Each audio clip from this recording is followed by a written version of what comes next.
Buenas noches. En esta ocasión hablaremos de la casación 2308-2016 Lima Norte.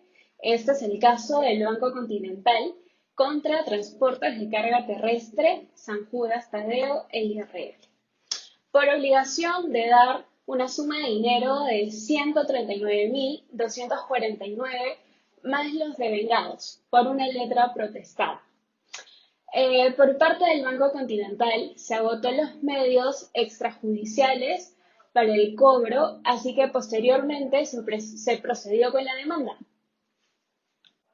El análisis trata del recurso de casación interpuesta por la empresa demandada, Transportes de Carga Terrestre San Judas Tadeo, EIRL, mediante el escrito de Fojas 112 contra el auto de vista del 9 de noviembre del 2015, segunda instancia, que a su vez revocó el auto de primera instancia del 26 de septiembre del 2014, Foja 78, que se declaró infundada la contradicción al mandato de ejecución, reformándola, la declara improcedente y fundada la demanda de obligación de dar suma de dinero.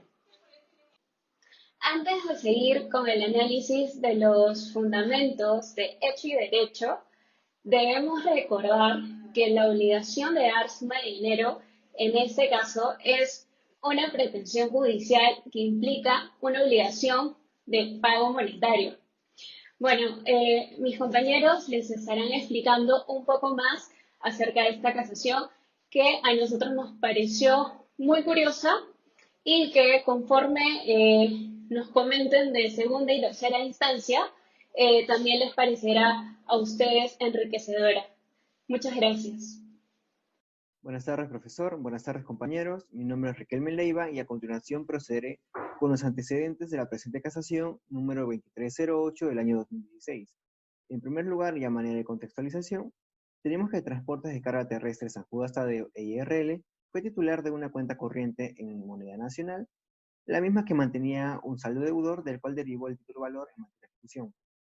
Ante eso, tenemos que en fecha 31 de enero del año 2014, mediante una carta notarial, BBVA Banco Continental le notificó a esta empresa que mantiene un saldo deudor equivalente a 152.535 soles y le dio un plazo de 15 días para que cumpla con cancelar con esta obligación o se procedía a girar una letra de cambio. Ante la negativa de este, y cumplido el plazo, en fecha 27 de febrero del año 2014, se procedió a girar la letra de cambio por la suma de 139.249 soles. Cabe resaltar que esta letra de cambio se giró sin fecha de vencimiento y debido a la falta de pago se protestó por la vía notarial. Ahora, tenemos que BBVA Banco Continental interpone una demanda de obligación de dar suma de dinero por el proceso de ejecución contra transporte de carga terrestre San Judas Tadeo.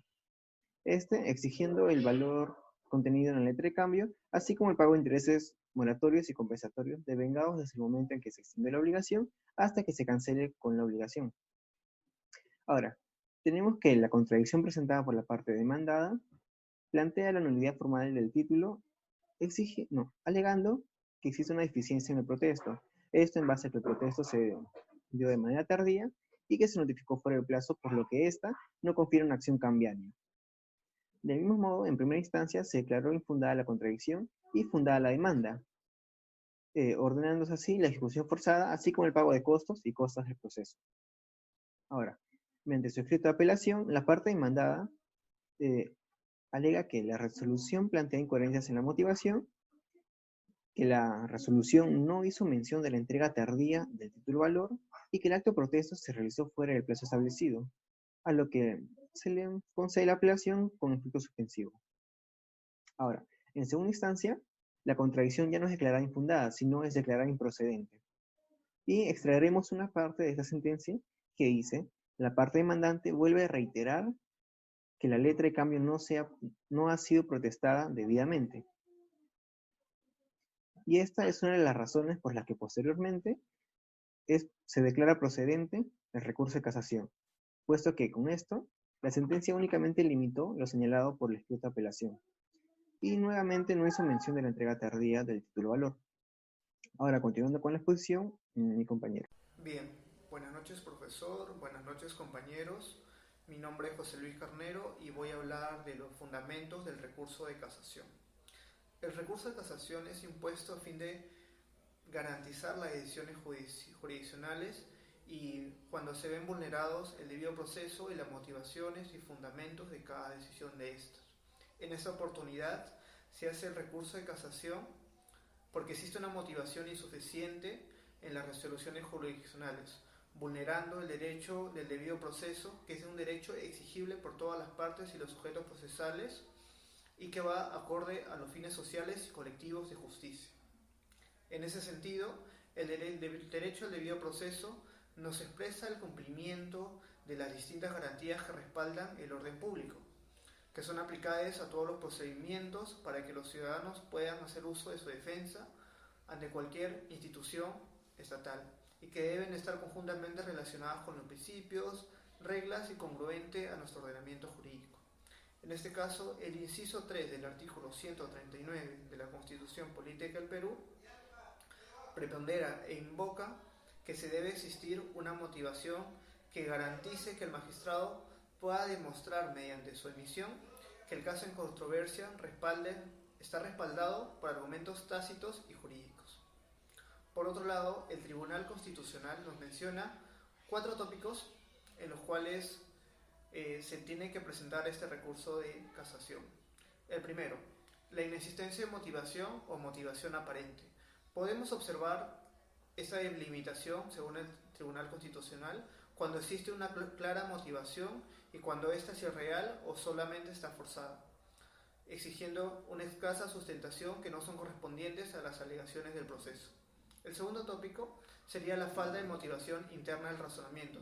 Se presenta cuando existe falta de aceptación de los preceptos que establece el juez en su decisión y con alegaciones totalmente confusas e incapaces. El tercer tópico nos dice de la deficiencia de la motivación externa, cuando los presupuestos jurídicos del juez no han sido discutidos en su naturaleza fáctica y jurídica. La antepenúltima es la motivación insuficiente. Hace referencia a los principios y a la motivación esencial exigible que responde a las razones de hecho o de derecho para interpretar que la decisión esté completamente motivada. La última, la motivación sustancialmente incongruente. El incumplimiento total de la obligación, es decir, el dejar incontestadas las pretensiones o el desviar la decisión del marco del debate jurisdiccional generando indefensión, constituye vulneración directa al derecho a la tutela judicial y también del derecho a la motivación de la sentencia incongruentemente omisiva. En este caso, en la materia de controversia, el colegiado cumplió con fundamentar debidamente el fallo al expresar sus razones de declarar infundada en primera instancia, así como también en segunda. Pero por otro lado, la empresa privada no ha demostrado que las constancias de protestos y notificaciones carezcan de veracidad y exactitud, y se ha considerado que la sentencia guarda relación y es congruente a lo que dice el Tribunal Constitucional. Expreso que las normas invocadas en el caso de autos son pertinentes, existiendo una motivación suficiente. En ese sentido, el artículo 72.2 de la ley nos dice que hasta el ciclo de 8 días posteriores y el vencimiento del plazo ilegal es válido para que esté dentro del plazo. Eso sería todo. Gracias. Buenas noches, profesor. Buenas noches, compañeros. Continuando con el análisis de esta sentencia, hemos llegado a la etapa final, que es la conclusión. La conclusión es que a lo largo de este curso y del estudio del derecho en sí, hemos visto que hay elementos que son imprescindibles tanto para el estudiante como para nuestro futuro como abogados. Estos elementos podríamos decir que son 3. El primer elemento es la investigación, que consiste en acumular conocimiento para poder aplicarlo en el derecho. El segundo elemento es el análisis, que es importante para una correcta aplicación de la norma y también una correcta interpretación de los hechos. Y el tercer elemento es la claridad al expresar dichas ideas. Sin más preámbulos, digo esto porque al analizar esta sentencia hemos visto una serie de falencias por parte del demandante, hecho saldo deudor. Lo que sucedió es que el demandante alegaba erróneamente el artículo número 71.2, inciso C, de la Ley de Título Valores, que establecía distintos plazos para la acción ejercida por el demandado, interpretando mal la norma y haciendo una escasa investigación. Si bien es cierto, los fallos emitidos en primera y segunda instancia no fueron de todo claros, estas no fueron erróneas. Como la explica la Sala en su sentencia, hay pequeños detalles que nos van a ayudar a razonar un poco más. Pero ahí está lo maravilloso del derecho, y cito el mencionado artículo y los dichos por la Sala. El protesto por falta de pago de título de valores pagaderos a la vista distinto al cheque debe realizarse desde el día siguiente de su emisión. Ahora, ¿qué decía el demandante? Que se habían realizado 3 días después, pero si analizamos a detalles, el mismo artículo indica desde el día siguiente, mas no establecía como un plazo límite el mismo día, que era lo que alegaba fundamentalmente el demandante. Luego, también señalaba mucho más adelante, en la parte que decía, durante un lapso de su presentación el pago inclusive hasta los 8 días posteriores al vencimiento del plazo legal o del señalado del mismo título como término para su presentación al pago. Entonces aquí también hay cosas importantes, como lo que menciona hasta 8 días posteriores al vencimiento del plazo legal o del señalado del mismo título como término para su presentación al pago. Ahora, ¿qué indicaban ellos también? Que les había sido notificado 10 días después o con 10 días de demora, lo cual, con la misma ley lo señala y lo acabo de leer, puede ser realizado hasta 8 días después del plazo establecido, ya sea legalmente o desde el día de su giro. Y legalmente, si vemos a la ley, el artículo 141.5 de la Ley de Título de Valores, establece también un plazo no mayor a 1 año. Entonces, ¿eso qué nos quiere decir? Nos quiere decir de que así se haya trazado 10 días, estaba dentro del límite, porque la misma norma lo señala o establece un plazo no mayor a 1 año e inclusive 8 días posteriores a ese plazo legal.